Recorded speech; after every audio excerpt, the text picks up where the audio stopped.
I want to rehearse tonight's conversations.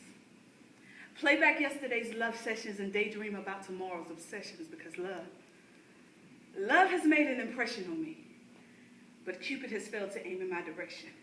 And since love is blind and never seems to notice my impatience, therefore I scream. But a voice driven by desperations and wrong interpretations has no choice but to force love arrows in the opposite direction, so I wait. And yes, it's easy to have faith when what you're waiting for is visible. And since seeing is believing, having visions while standing in dark caves can sometimes enslave a mind into a depression that can defer dreams, drown destinies, and destroy desires, and I've stood in that place. A place so dark that I could not even see my hands in front of my face, but this space is now vacant. You see, I now float on cloud nine with wisdom as my silver line, and I'm no longer signing my soul over to Satan, because this here may be my perfect timing. You see, I've learned how to feel my way through mismanaged pain.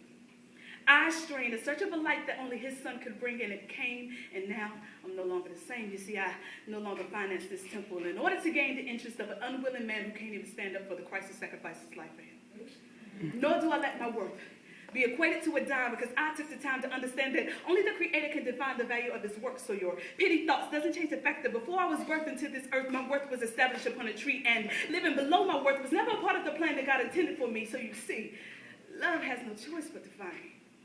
And I've realized that it wasn't Cupid who failed to aim at me. I just failed to stand in the position that God intended for me, because I allowed my vision to become cloudy from the lies that the media continue to feed me. You know that love often requires a petite size and thick thighs and pretty eyes, but holding back the truth that lust often can disguise as love. But I thank God for the discerning eyes of a saint who recognized my ignorance. And with the wisdom she bestowed upon me, I now stand on a promise. My season of singleness will soon come to an end, and when he decides to send my Boaz, I now will be able to recognize him, because his conversations will prophesy with my destiny.